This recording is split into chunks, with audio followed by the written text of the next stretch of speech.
هل سينجح الطماطم المغربي في مواجهة تحديات السوق الأوروبية؟ من إعداد وتحرير الأستاذة فتيحة شاطر. يشهد قطاع الطماطم المغربي تحولات استراتيجية مهمة في ضوء التحديات الجديدة التي يفرضها السوق الأوروبي، مع تراجع ربحية بعض الأصناف التقليدية نتيجة المنافسة الشرسة من الإنتاج المحلي الأوروبي وحساسية هذه الأصناف للأمراض والفيروسات النباتية. بات من الضروري إعادة تقييم استراتيجية الإنتاج وتكييف الأصناف لتلبية متطلبات السوق الخارجية. يعتمد المنتجون اليوم على تحليل الدقيق للسوق الأوروبي مع التركيز على الجودة، مدة الصلاحية، ومحدودية استخدام المبيدات لتلبية متطلبات سلاسل التوزيع الكبرى في أوروبا. هذا التوجه يشمل استبدال الأصناف التقليدية الغير المربحة بأخرى أكثر ملائمة، مثل الطماطم الكرزية أو الأصناف ذات الحجم الكبير والمستديرة، والتي تتميز بمقاومة أعلى للأمراض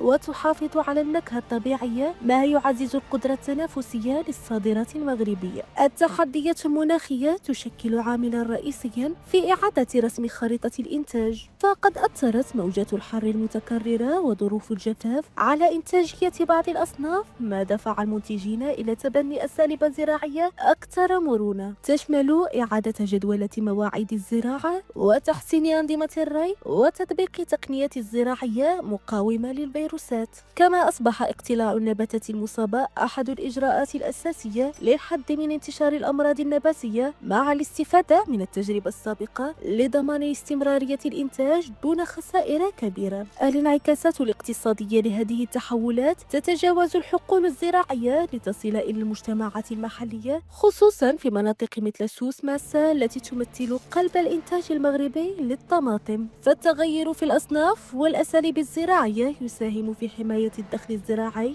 الحفاظ على فرص العمل، وتحفيز النشاط الاقتصادي المرتبط بالزراعة والصناعات المكملة مثل النقل والتعبئة والتغليف والتصدير. من الناحية التصديرية يمثل السوق الأوروبي تحديا مزدوجا: المنافسة المحلية الشديدة ومتطلبات الجودة الصارمة، بما في ذلك مقاومة الأمراض وقيود المبيدات. لذلك أصبح التكيف مع هذه المعايير عنصرا أساسيا لاستدامة الصادرات المغربية، كما يتيح استخدام أصناف أكثر ملائمة وفرص للنمو في أسواق أخرى، مع ضمان القدرة على الاستجابة للطلب المتزايد في المواسم الأكثر نشاطا مثل العودة إلى المدارس أو الأعياد. إن التوجه نحو تنويع الأصناف وتحديث تقنيات الإنتاج يعكس استراتيجية أوسع تهدف إلى تعزيز القدرة التنافسية للمنتوجات المغربية على المستوى الدولي والتقليل من الاعتماد على الأصناف التقليدية تواجه مشاكل صحية وزراعية. كما يشجع الابتكار الزراعي ويحفز اعتماد أساليب زراعية مستدامة، مع الحفاظ على التوازن بين الإنتاجية والجودة ومتطلبات الأسواق الخارجية. في هذا السياق يمكن القول إن قطاع الطماطم المغربي يمر بمرحلة نوعية، حيث يجمع بين الابتكار الزراعي والاستجابة للتحديات الاقتصادية والمناخية، مع التركيز على تلبية متطلبات الأسواق الدولية. ومن المتوقع أن يعزز هذا التحول من قدرة المغرب على المحافظة على حصته في الأسواق الأوروبية وتوسيع رقعة صادراته في المستقبل، مع دعم التنمية الاقتصادية المحلية وتحقيق استدامة القطاع الزراعي.